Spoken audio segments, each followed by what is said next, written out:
So I'm going to hand you over now to our host for tonight, who's the brain behind the whole event of Myths and Legends. Eris, it's all yours for the rest of the evening. Thank you, Noel. I don't know if I would go so far as to say the brains behind anything. Well, good evening, everyone. Welcome to this month's very special fantasy event, Horizon. I'm your host, as Noel said, Eris Young, and thank you so much to Russell and Noel for kindly giving me the reins for this evening.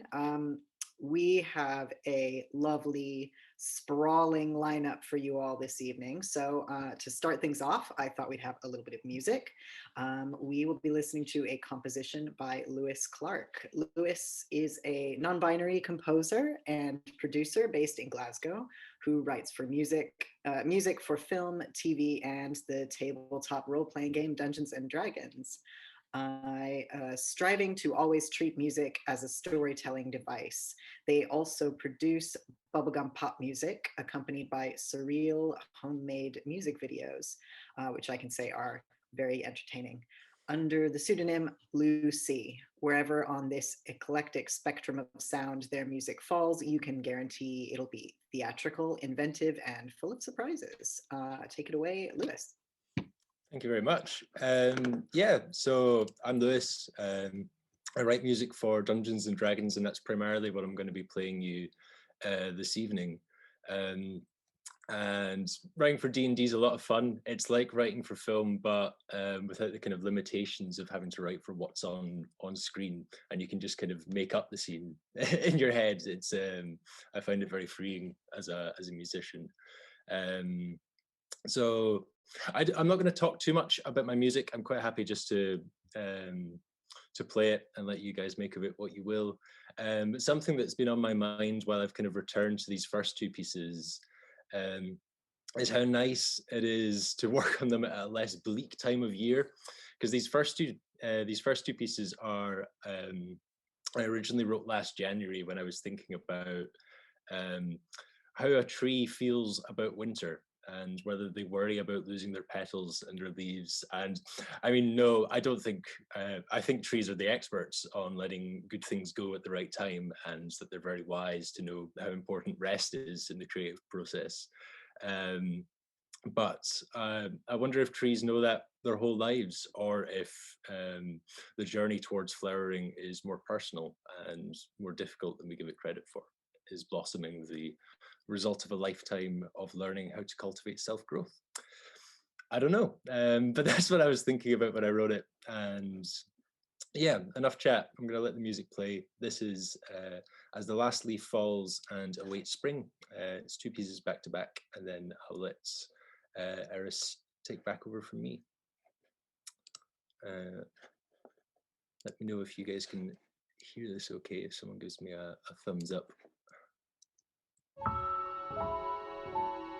Nice.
Thank you very much. Yeah, that's all from me. I hope you enjoyed that, and I'll see you all later on at the end. Back to you, Eris. Thank you so much, Lewis. That was gorgeous. And I'm really enjoying listening while looking out at the giant tree outside my window.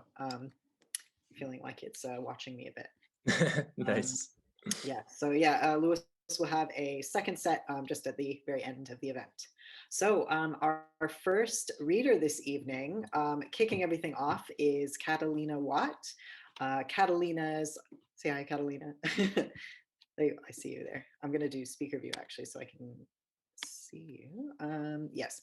Catalina's writing was longlisted for Penguin Right Now 2020 and has been published in various anthologies and magazines, including Haunted Voices, Unspeakable, and Extra Teeth. She is currently working on her debut short story collection inspired by Filipinx folklore, which I have read, and it is amazing. Just name dropping my pal Catalina.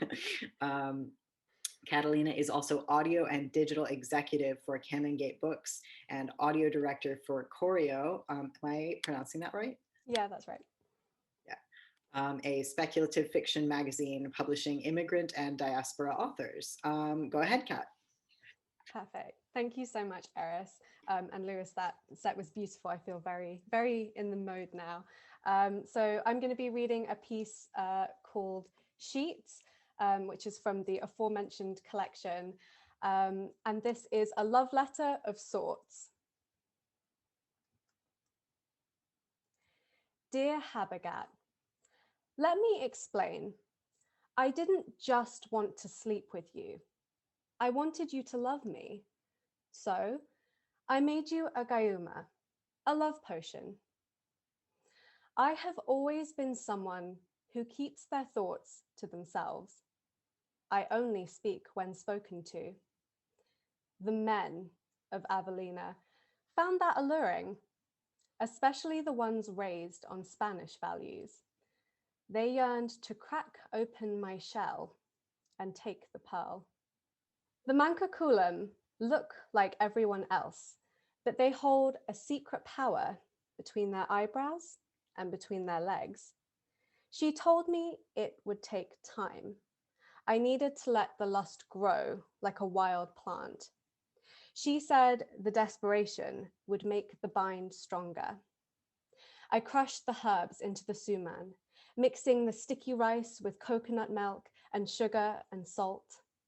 As I wrapped it in banana leaves, I thought about wrapping my legs around you and pulling you into me. Magic makes anyone feel powerful, like someone at the center of a story. I made wombs and yonic symbols out of bones and stones, performed ceremonies with calamansi on my lips. I plucked wild sampaguitas and watched their slow decay until the white petals shriveled dry and bent in on themselves. I sat in the darkness and chanted your name. I bathed in the sea and hummed old lullabies. How could I forget the look in your eye once you tasted my cooking? They say a man's heart is through his stomach, and I made sure of it. You thought you had chosen me, but I chose you. That night you came to me. I painted my face. I lingered on the dark red of my parted lips, an invitation. You kissed me, and my skin danced deadly. You were a cup brimming with possibility, full and quivering. As you slid into me, you wrapped my hair around your hand, a provocation. Were we in love? You would say the words, but it felt like you never really saw me. You could never inhabit my skin like I could yours. You're so easy to read, but I've spilled ink over my pages. You always loved writing letters. I thought it was a waste, but I kept all those pages you wrote to me while we courted. You actually told me you loved me in a letter before you said it out loud. It took us getting married for me to finally write you one back.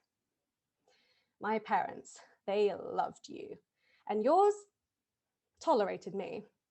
They were never going to be happy with such an unequal match. I think they suspected I had seduced you. But by then, it was too late. Whenever we had sex, I felt like I was dying. There was this hunger in both of us. We destroyed furniture, scratched each other's skin, bit down hard. I forgot my own name. You would scream, pull me in, but I only heard, pull me apart. Afterwards, we were slick and sticky, and as you released one breath, I took it in. I began to worry your love would go stale. I had to keep pulling tricks from my legs. When would your eyes and hands crawl away to find someone else's flesh? I honestly don't know what will happen when you no longer love me. I feel the day is coming. Every day I wake up and the light in your eyes is dimmer. A love born from magic is no love at all. Here is my confession. I hope you will forgive me. With love, Leilani. Thank you.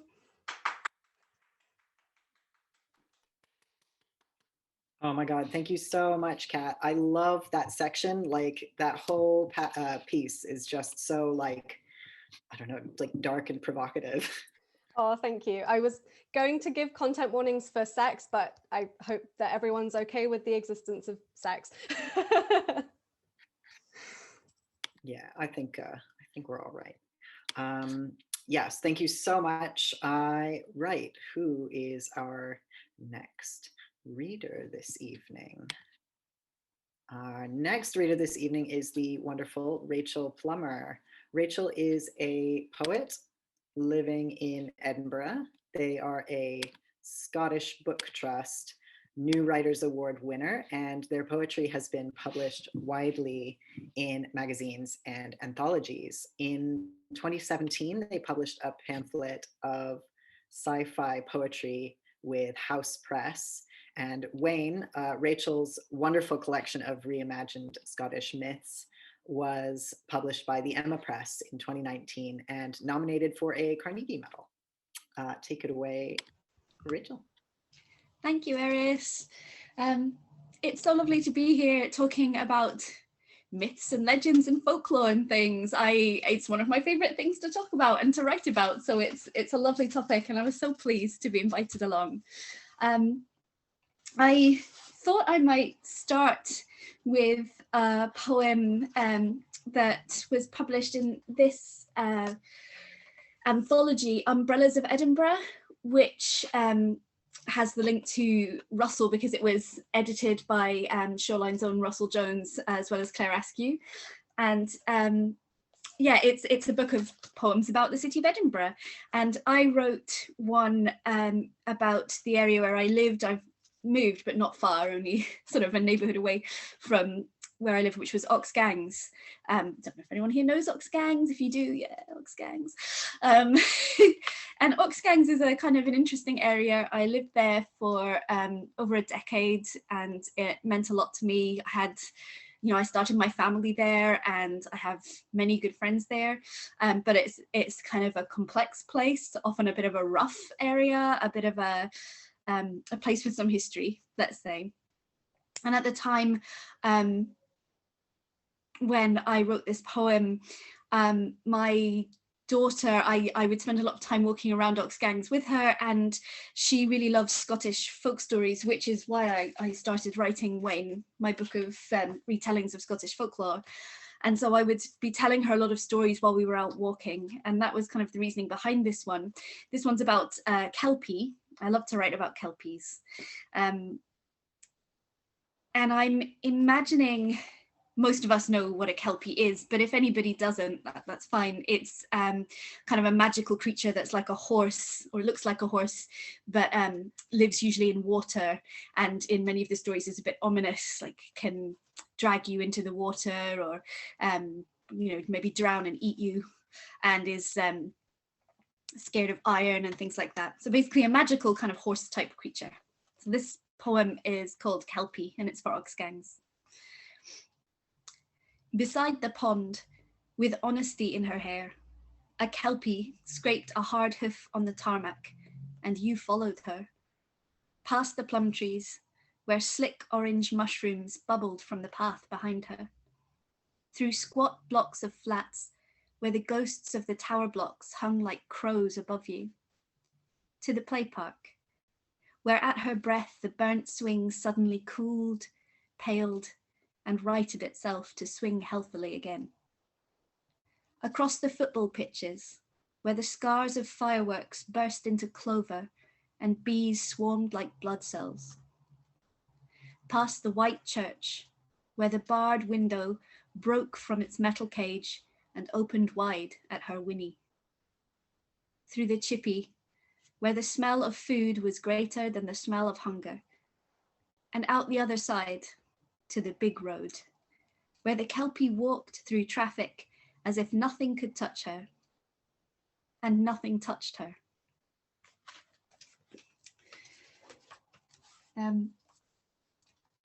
I'll read another poem from Wayne. It's my book of it's LGBT retellings of Scottish folklore. It's aimed at children and families, but I like to think that many of the poems would have appeal for readers of all ages. That's my hope. So I thought I'd share some of them. There's just such great stories. There's so many of them, but today I thought I would read a poem that I don't read so often. It's called Gentle Annie. Gentle Annie is a storm wife, or kind of a weather spirit, who could bring stormy winds and rains and bad weather. But also if you were kind of nice to her or on her good side, she could bring nice weather, or certainly not be as harsh as she could. In my reimagining of this, I've just reimagined Gentle Annie as being non-binary. So this is Gentle Annie. Z comes between the houses like Z used to come between the hills. Some things don't change. Here in the dry days of the early year, Z chills us to the marrow, frosting bones. Z used to come between the hills, and still does if you swap the stones of cities for the spaces in the landscape's marrow-frosted bones. Stormwife, storm spirit of the glen, the hills of hope and loyalty, of cities, of the spaces in between things. Here. This is where Z will hide herself all summer long. The hills of hope and loyalty are skyscrapers. We build them strong. Some things don't change. Here in the Drike, Z comes between the houses like Z'll hide herself all summer long. I think, thank you. I think now I'll read a poem that is, I really like when science and science fiction meets fantasy, meets folklore, meets myth. And I talk about this endlessly, how I think, I come from a science background, from a physics background, and that I think that a lot of science occupies the same cultural space as myth, that these are the stories that we tell to explain and describe the world and the universe and our understanding of it. And the models that we use are different to the models that other people have used, but they fulfill the same function for us. So I like to write kind of weird stories about science. And this one is one of mine. I write a lot of poems about a character called Iris, who is an old lady, a granny, who has many adventures, many bizarre adventures, many contradictory adventures. But this one is Iris, the oldest particle physicist at CERN. You can read it in We Were Always Here, which is a great queer anthology of like queer Scottish writers. Definitely, We Were Always Here is great. So Iris, the oldest particle physicist at CERN. In one direction, she releases an albatross. In the other, a vulture. They plunge through the pipes like light. Here, the wing meets no resistance to its lust for acceleration. Momentum is angular. Deep underground, Iris leans on the laws she's defying. Her bones are hollowing, small tunnels in the dark, where the god of almost nothing could crack his soft shell open. The circle floods with flight. The miles-wide circle with its cargo of feathers. The birds collide head-on and split into a flock of gannets, hungry, crying out at the shock of existence. Iris weeps. There's nothing like speed to reveal what you're made of, she says, but finds speech falling from her like gravity. Strange. She spreads herself wide as a wing. She's itching to rise. She's made for collision. Iris bursts through the earth like a song. And I'll finish with another one from Wayne. Let me see. I will read Nick Nevin, The Queen of the Fairies. I was really lucky to write this book. I wrote it with a cultural commission from LGBT Youth Scotland, and then it was published by the Emma Press. But I have to say a huge thank you to my illustrator, which is Helena Boppert. She's an amazing illustrator, and the illustration she did for Nick Nevin, I'm going to hold it up to the camera because I'm a low-tech person and that's the best I can do, but it's my favorite from the whole book. So this is the illustration. I don't know if you can see, you get a little glimpse of it, but you should look it up. You can see that picture online. You don't have to buy the book. And her work is just amazing. And it's such a treat. Normally when I write for grown-ups, I don't get pictures. And so I was really happy to have pictures. Okay, so I'll finish with this. Nick Nevin, Queen of the Fairies. She rides with a consort of nymphs every Samhain. black-haired, brown-skinned, the fairy queen with her entourage of witches. Here a hag comes riding a kelpie. Its mane floats like a nest of eels. Its eyes are whirlpools. Here a stormwife rides a thundercloud. It hammers the land like the hoofs of wild mares. And look, the catchy on her wildcat, prowling through tree trunks, uncanny, yellow-eyed, a predator. And here are the fairies, each on a unicorn, each the color of the wide moon at harvest time, singing. Behind them, the giantesses, the ogresses, the big women thumping the land, the big women marching and dancing. She rides with her beautiful nymphs, and as she passes, dogs lose their bark, hens lose their eggs, birdsong quiets. See how she spins a silver thread to knit into a cobweb shawl, to lay on the shoulders of the forest like a bride. Thank you.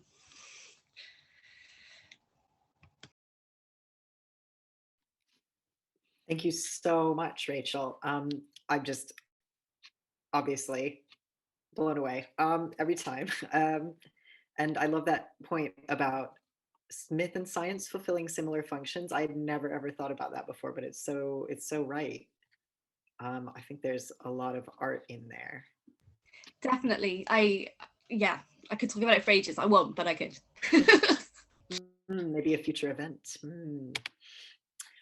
Yeah, so our third reader this evening is Lindsay Kroll, also whose work involves Scottish myths, I think, quite a bit. Well, all of us do, really.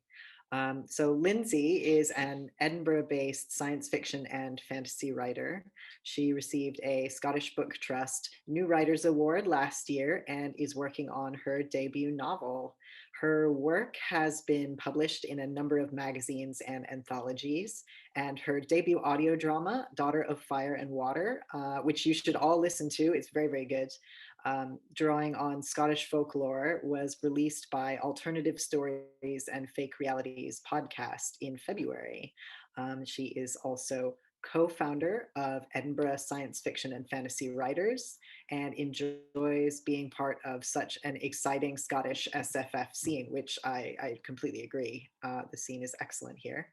And you can find her on Twitter as Writer Linz or via lindsaycroll.co.uk. Lindsay, go ahead.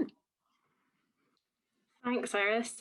Yeah, thanks for having me. And as you said, folklore and myth are definitely probably my favourite place to find writing inspiration. So really excited to be here and have loved everything so far. Some tough acts to follow. So yeah, in a lot of my short stories, I like to blend folklore and mythology with the natural world and sometimes climate change. So this is one of these stories, and it's called The Last Call of the Deep. They say her teeth are carved from fallen stars, strong like diamonds. They say her skin is formed of the sun, glittering silver and gold. They say her eyes are powered by the moon, jeweled beacons in the deep. They say she has lived for thousands of years. They say she's the last of her kind. The waves crest and fall as she travels endlessly in the deep. Existing through the generations, she calls out to relatives and friends. Back and forth as the currents guide, she gathers stories from continents and cultures, and they latch in her mind like the barnacles on her skin. Tides welcome each movement of her body while seafarers quake at her voice, a low, mournful echo that can be heard by her own kind hundreds of miles away. But lately, when she calls, there's been no reply. Her voice drifts alone, stretching into the gulf as if swallowed by a black hole. She has become the keeper of stories, with no one to share them with. It's almost too dark to see when she breaches the water with a puff of air and a smooth undulation of her curves. She gazes up with a moonlit eye, searching for an island she knows was once here. Though her vision is hazy, she can see there's little rising above the water, just a small hillock, barren and desolate. She tries to remember the last time she travelled in these parts, but time spent in the deep passes differently, so that days and weeks and months and years seem almost to merge together. Still, something isn't as it was. Diving a little below the surface, she swims forwards to investigate, sending out a call, listening to how the echo reverberates back to her. It tells her that a vast obstacle lies ahead under the water. With eyes adjusting to the murk, she spins on her side and looks at the strange world now surrounding her. Mountains and rows of tiny derelict trees line one part, while valleys ebb in steady waves on the other. Amidst the landscape lie buildings of mortar and stone, now uninhabited. Seaweed and shells cling to the sides of walls, while tiny fish bubble back and forth from the maw-like windows. She calls out again, pushing her voice beyond the underwater fortress, crying, "Have I lost my way?" She swims past the ruins and waits with faltering hope for a response. None comes. It's been so long since she heard another voice in the deep, so long since she's come across another of her kin, so long since she's collected a story from afar. She thinks of her last calf from many cycles ago. He was a curious one, enjoying swimming up to floating wooded islands, saying hello to seafarers who'd had for a time greeted them like long-lost friends. But one afternoon, when he was almost grown, she'd let him go to see one of them on his own. He didn't return. When she swam out to look for him, the only evidence of his presence was an oily residue in the water, slick and metallic to the taste. She cried then, a deep siren call, as she knew the floating island had taken him. Afterwards, she stayed away. It wasn't long after the incident that she stopped coming across or hearing her kind at all, as if they had all vanished along with her son. Struggling to make sense of her swirling thoughts, she swims on, intent on heading north, following cooling waters as the season change, like she's done for as long as she can remember. Maybe things will become clearer there. The sunken island isn't the first of its kind that she finds. Drowned worlds lie beneath the surface where once she knew there was coastlines and vast swathes of land. It disorients her, this peculiar new tiding, and she finds she can no longer tell where in her journey she is. Will she ever reach north, or will she end up circling endlessly, searching for something that may no longer exist? She calls out again, but there's still silence. She loses track of how long she's been swimming for. She stops for the occasional meal, though supplies in these waters have become harder to find. At this time of year, there ought to be a bounty of life. Her energy begins to wane. The seas eventually start to cool, and somehow it eases some of her tension. She feels a shift in her body as the water seems to wrap around her.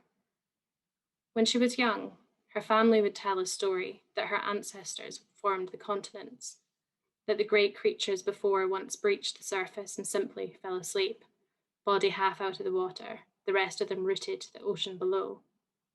Where they lay, land gathered, forming rocks and mountains and rolling hills. They became the world that once was. It made sense in a way, an endless sleep to begin a cycle anew. Is this to be her fate? Perhaps it's time to let go, to become like her ancestors. She lets out a long breath and allows her body to drift to the surface. There she stretches out until she's lying with her underside facing the brightness of the sun. The rays feel warm on her skin. It's peaceful here, and suddenly all she wants to do is sleep. As she closes her eyes, every story she's ever heard flits through her mind until all she can think of is the water around her and the sun on her skin, as if she's letting the tales go into the depths beneath her. She hopes that the story of her ancestors are true, that her body will merge with the sea somehow, that she will become something more than herself. It's a calming drift into a long slumber, and she's vaguely aware of the nights turning to day and the days to night as the stars and sun and moon flash by above her. When it is time, she uses her final breath to send out a somber call, Her heartbeat slows, her body stiffens, turning to rock and stone. They say her call was formed of melancholy and hope. They say it was the last call of the deep. But as time moves on and the tides come and go, something new awakens. Far away in distant waters, a call echoes back. That's it. Thanks. Thank you so much, Lindsay. I just love that piece. It's so atmospheric and mournful. And I love the little hints of what's happened to the earth above the water, like with the rising oceans. Yes, very good. So our next, oh, did you want to, yeah, sorry. Yes, our next speaker this evening is Brian Tyrrell, whom I will be interviewing. He is the creator of Dungeons on a Dime, a queer, accessible tabletop RPG publisher.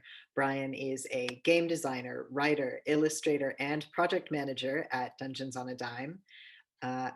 And his book, In the Red, can be found in bookstores internationally. And his games, Vice and Virtue and Scurry, are available at doad.co.uk.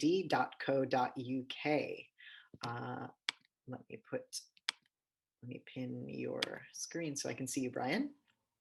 Hello. Hello. There are loads of people these days who play tabletop RPGs like Dungeons and Dragons. It's very strange, like being I played a bit like D&D and Pathfinder, like maybe like 6-7 years ago, and then it was very strange, like moving here and suddenly realizing how popular it was. So there are lots of people playing, but maybe not so many people who knows what goes into creating these games. Could you give us a whirlwind tour through your process, like from like the idea, where the idea for an adventure comes from, all the way through to production? Maybe that's a tall order, but yeah. Well, I'll try my best. I think the best way to surmise what a role-playing game is, what Dungeons and Dragons or Pathfinder or any of the other games out there are, at their heart, is a really old human tradition of storytelling. They are a framework of rules that help you tell a story. And when you're making a game, essentially you're trying to curate a bunch of social rules that everyone is going to follow to tell a story together. It's like a collaborative writing project. You use different methods to determine what happens next in the story. And a lot of those are random chance. It could be a deck of cards. It could be rolling dice. It could be pulling bricks out of a Jenga tower. There are all sorts of different methods of doing it, but it adds a sense of random chance to the story that you tell, so that even the people who tell the story as it happens have no idea where it's going to go. It's called emergent play.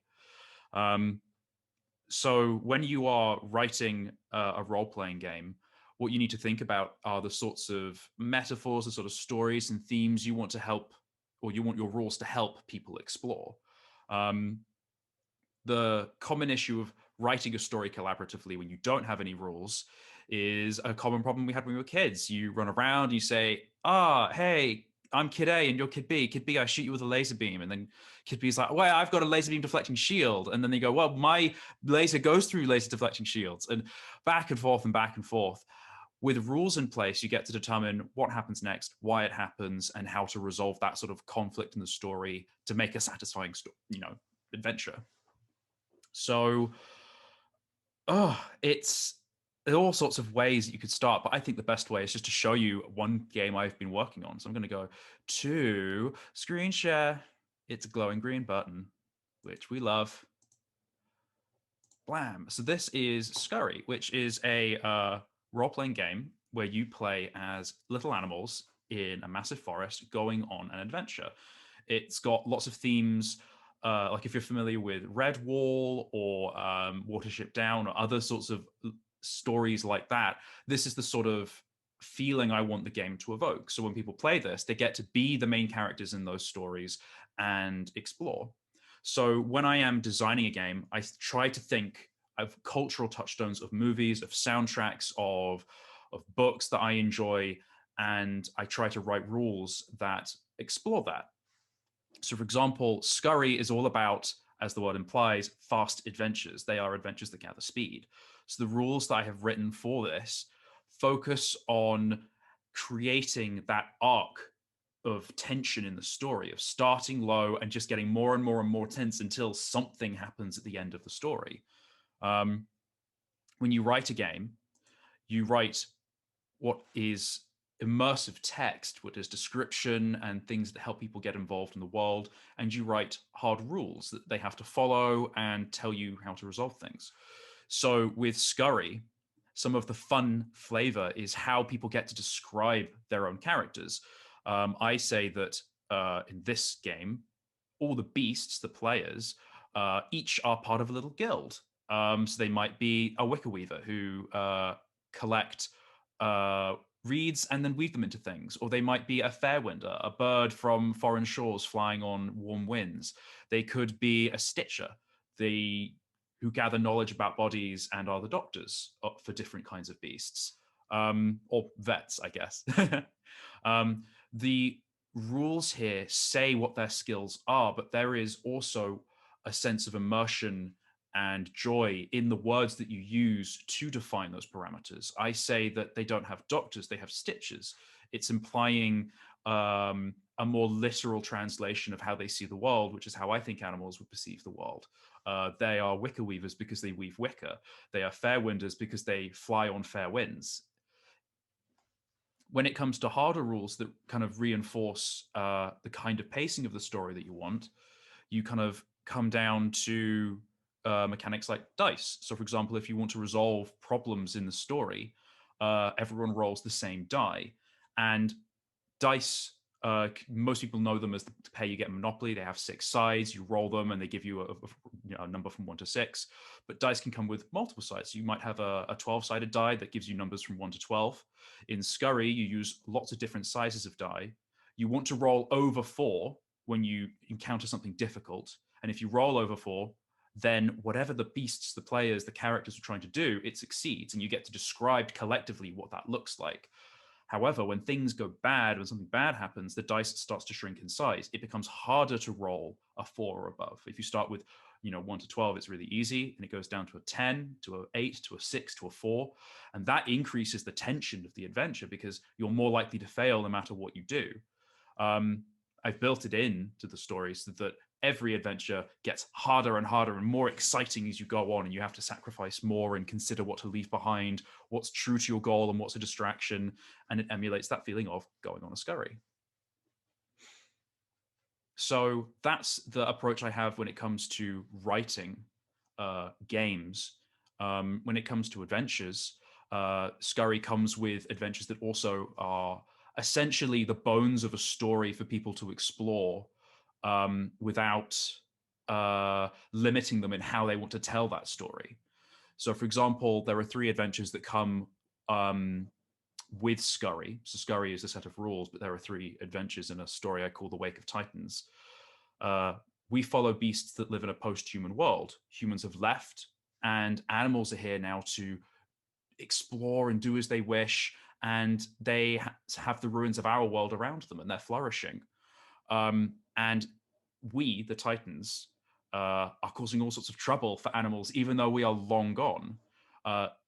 Theme-wise, when I wrote this, I'm thinking I want to try and explore examples of our lasting impact on the Earth, on what it would be like for an entirely different civilization with different dynamics to rise up, where they don't have struggles of capitalism or socialism or a lot of the pre-existing notions that we have.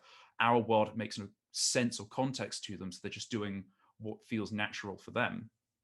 And I showcase that through each of these adventures.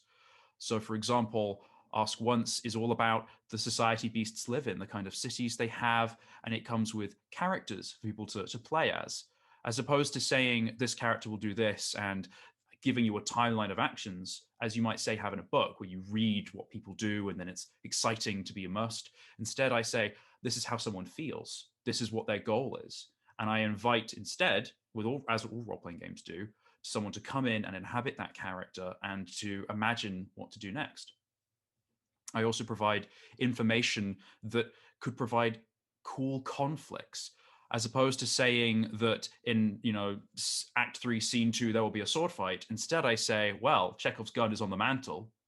Why don't we see what happens next? I essentially set the stage and allow everyone else to come and be the player, be the actor, so to speak.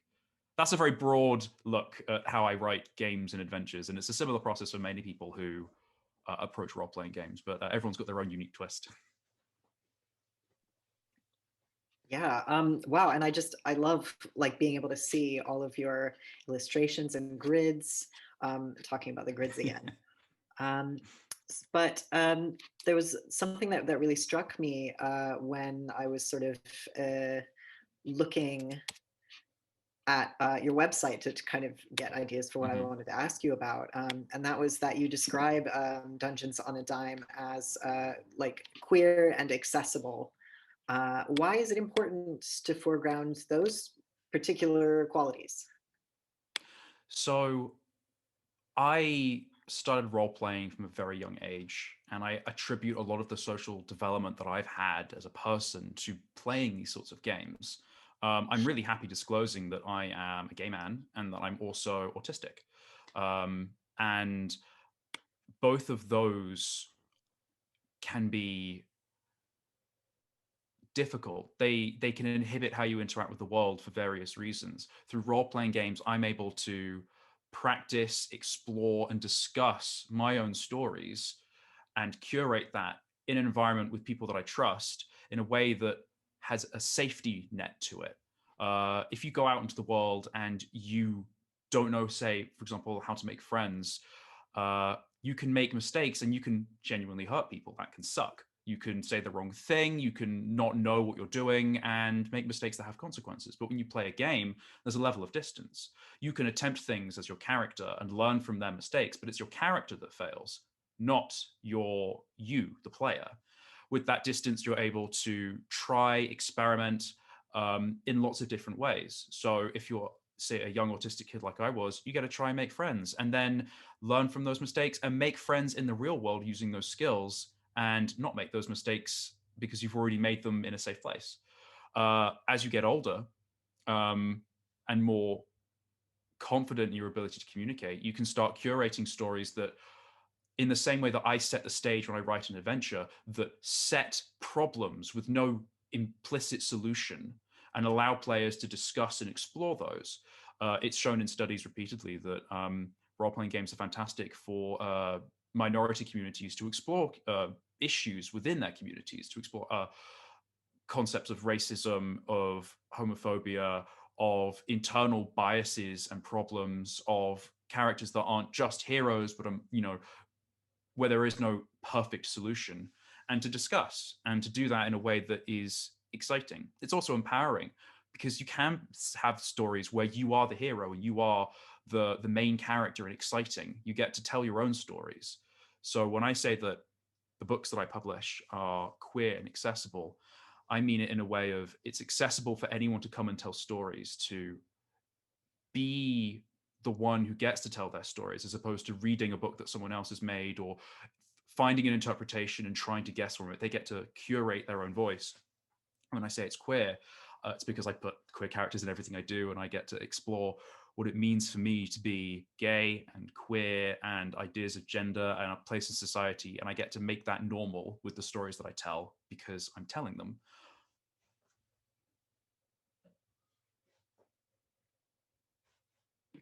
That's great. I was just looking up something that what you were saying reminded me about sort of, yeah, like experimenting socially in a safe place, and especially how that can be useful for marginalized people. There's an anthology that came out maybe a couple years ago called Glitter and Ashes, and there's a role play game scenario in there at the very end called Dream Askew. I might put a little link in, but it's that kind of yeah, that reminded me of what you were saying. It's all about it's like collaborative storytelling, and there's no it's not about like violence or fighting or anything. It's about like yeah, it's really cool. I'll put a little. I think that's a really good point. A lot of conception of what role-playing games is Dungeons and Dragons, which is where you go and you're heroes, you're on quests. It's sort of like Arthurian knights and magic and all these adventures. And that is one form of role-playing that is extremely valid and fun, but that's not all role-playing. Role-playing can be any story that you want to tell. So if you want to explore what it is to be the last whale, like in Lindsay's story, there are role-playing games out there that allow you to engage and be inspired by such amazing literature.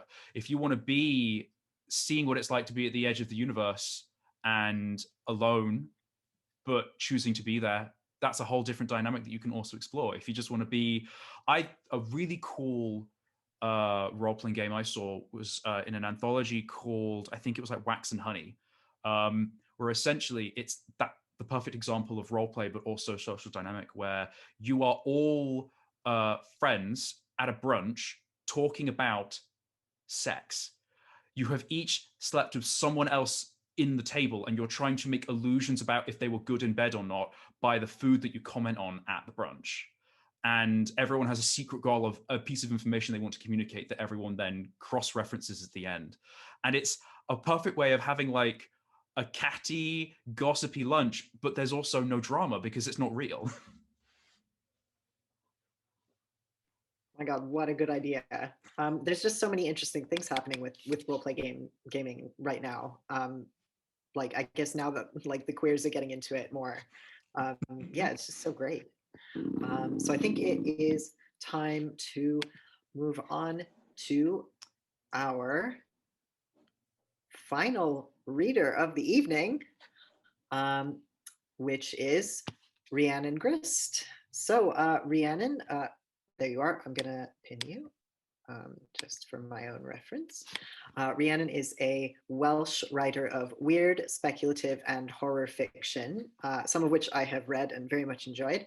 Her work has featured in Shoreline of Infinity, Gutter Magazine, and the Best of British Science Fiction 2019. You can follow her on Twitter at Rhiannon A. Grist. Go ahead. Hi, hello. Thank you for inviting me. What an amazing lineup. I've learned so much and I've enjoyed so many of all of the readings and the stories. It's been a lovely evening. Gosh, I got to round it out. So the piece I'm going to read for you all today is something very new, and it's an extract from a longer work that, if I'm very good and eat my greens and say my prayers, I might get to let you all read in its full sum sometime next year. It's inspired by my hometown, the Welsh mythology in the Mabinogion, and lost friendships and the sea. So without further ado, I'm going to start on this sneak peek of The Queen of the Highfields. The first time I saw the Highfields was in a dream. We all dreamed of it at one point or another. It was just the way of things in Sever's End. We blamed it on old fishing tales of the ships that were lost on the rocks or sung to their doom by mermaids or sirens or selkies. In my dream, I was on Abergavenny beach, grey sky above me, coal black sand beneath my bare feet. I walked into the water, pushing through the waves, sea creeping up over my thighs and my belly and my arms, deeper and deeper until my head submerged and I was walking through the gloom on the sea floor where the mouth of the Bristol Channel meets the Celtic Sea. Deep in the dark, I saw columns rising into columns, grey grass waving sluggishly as if turned by some unseen current. And the light, in colours I'd never seen before, twisting and inverting as if on hidden prisms, ringing like some astral bell. In my childhood imagination, I thought it was magic, the power to bend the world. And for the longest time, there was nothing I wanted more. I'd always been drawn to the shore, even back then, when Sever's End was just another forgotten corner of rural Wales, poking out into the lonely sea. Everyone in the area had the dreams of the water and what lay underneath. but I had a waking pull that would draw me to the beach to sit and stare out at the waves. It gave me a sense of peace, that no matter what happened here on the land, the unemployment, the crumbling services, my family turning in on itself, the chronic lack of faith in the fields and the people on this spit of land, there was always something bigger, bigger than all our problems. Why care about the latest trainers or whether your parents were going to fight tonight if the sea could literally rise up at any point and drown you all? In the face of those grey rolling tides, that eternal horizon, the endless crashing of the waves, any of the problems the land threw my way were wholly insignificant, washed away with salt water and the dead of a million years. When the other kids in Sunday school drew pictures of God, they drew an old white man.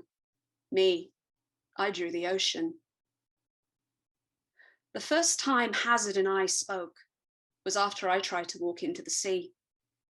She was the Angharad Evans, Hazard to her friends, hag to her enemies, king of the punks to everyone else. She was a tower of a girl, broad-shouldered and thick-limbed, both immovable object and unstoppable force. She would have made a formidable rugby player had she cared to try. I'd always known her from afar, the girl sitting at the back of the hall with a permanent scowl, the girl getting picked up by her nan from the head teacher's office, the teen tucked round the back of the bus shelter with the other smokers. She was always surrounded by one group or another, laughing and grinning in that way that looked suspiciously like a snarl.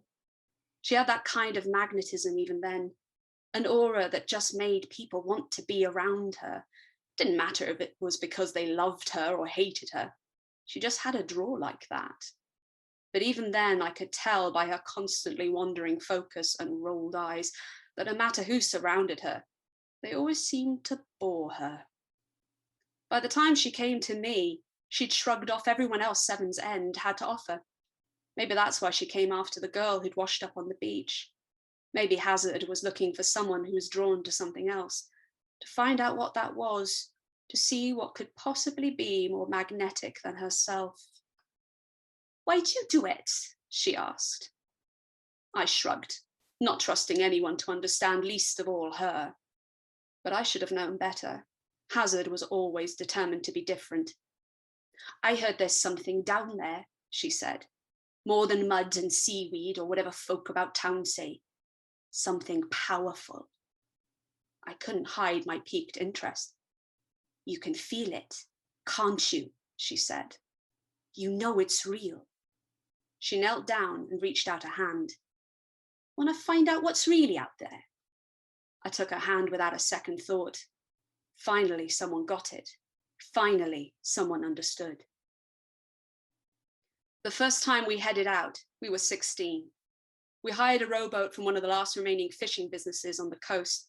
They didn't ask what we wanted the boat for, and we didn't tell them. Hazard rowed us out, the stronger of us two, and I pointed where to head. It was a cool blue day with little wind, and the water in the small tumble-down harbour was like glass. Perfect conditions for two teens with little experience of life on the waves, despite living next door to them their whole lives. We'd actually packed bags, God bless us.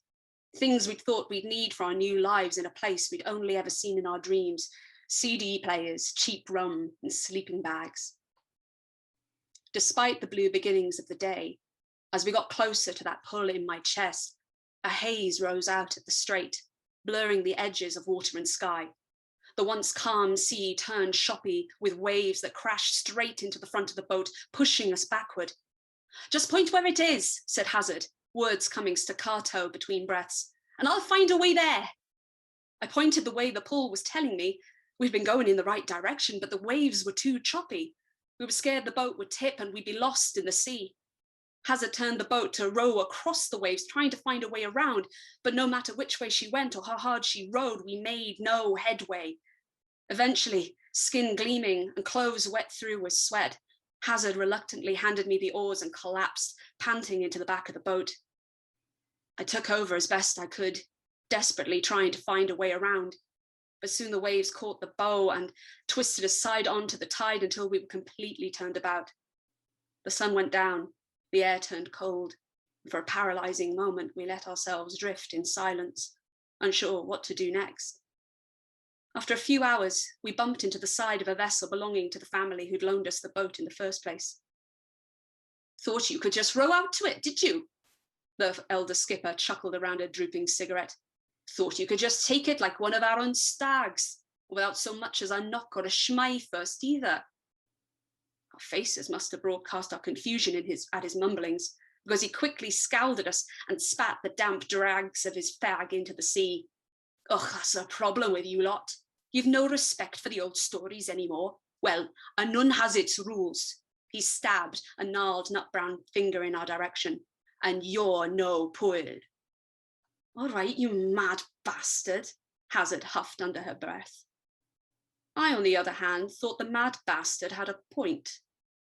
We leaned on the railings of the tugboat and watched the patch of sea we'd circled for the last 6 hours shrink into the distance as we were brought back to shore.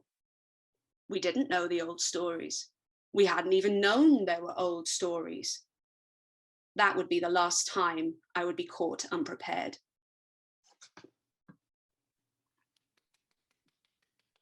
Thank you very much. Oh my God, that was so tense, and I love your delivery. I cannot wait to read the rest. Thank you so much, Rhiannon. That's everyone for tonight, but I want to wrap up with a little bit more music from Lewis, if you please. And first, though, I just want to say thank you so much to our performers.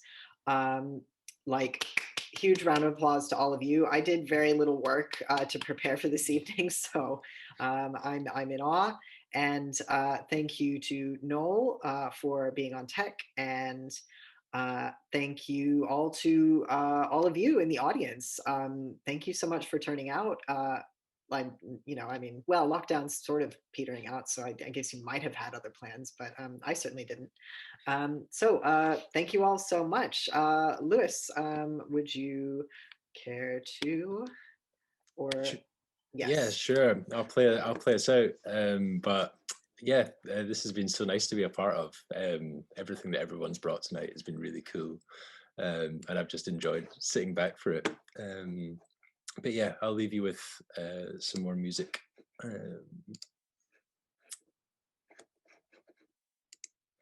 Just give me a second.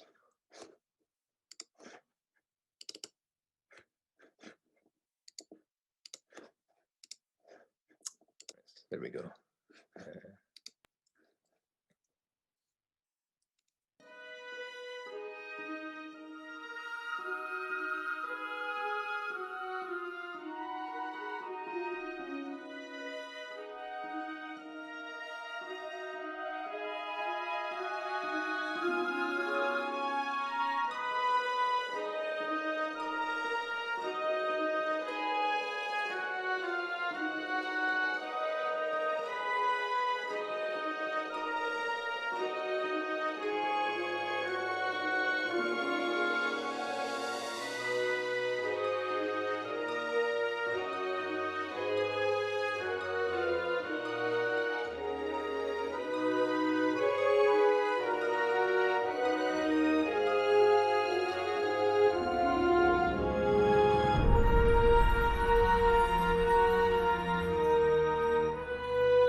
Cool. Thank you very much. Thank you. So that was Restoring Our Roots. It's a piece I wrote just for tonight. So it's been fun to work on that over the last week or two.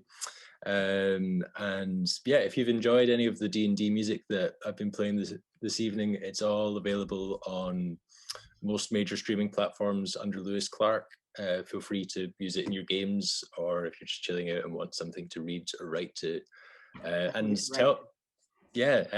tell me if you use it, because I'm on Instagram at its_Lou_C, which is a seamless segue into the last piece of music that I'm going to play you tonight, which is a little different. I also write, I think Eris mentioned at the beginning that I also write and perform as an electronic pop artist over on YouTube as Lou C, which is Lou-C, where I make camp theatrical music videos. And this is one of them. So I hope you enjoy this. This is Lost to the Opposite.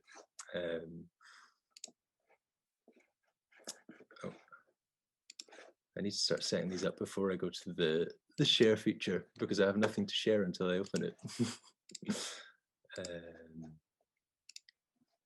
Cool.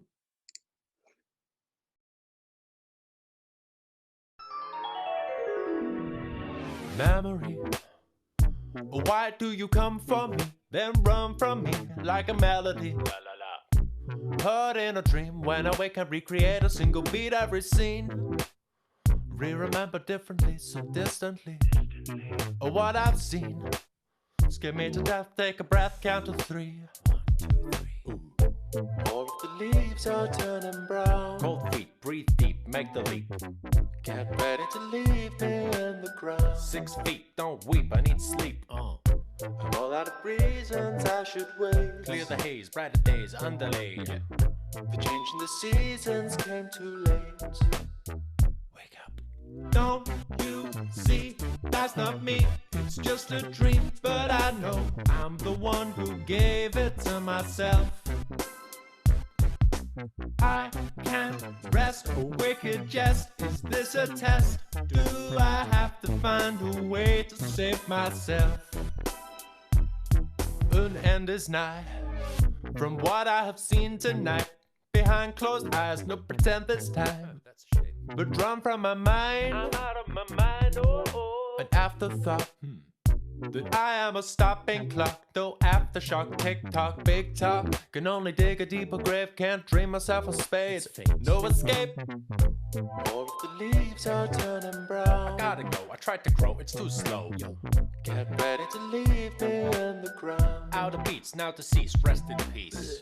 I'm all out of reasons I should wait. Clear the haze, brighter days underlaid. The change in the seasons came too late.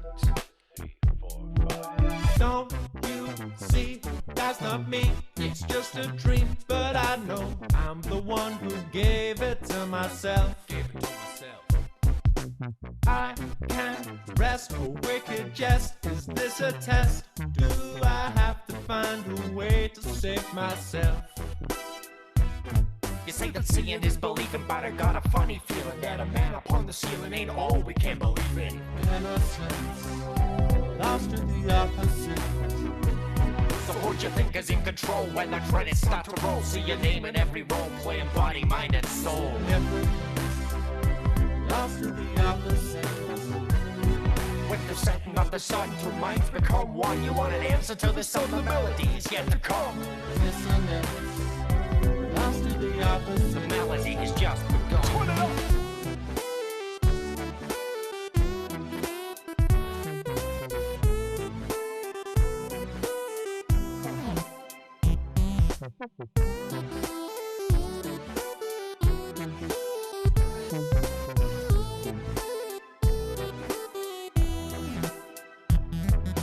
Now I see this is me. It's all a dream when I go fade to black, come back as someone else.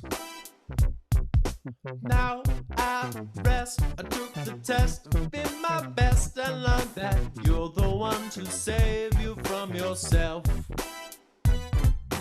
Don't you see, that's not me, it's just a dream, but I know I'm the one who gave it to myself. I can't rest awake and jest. Is this a test? Now I think I found a way to save myself.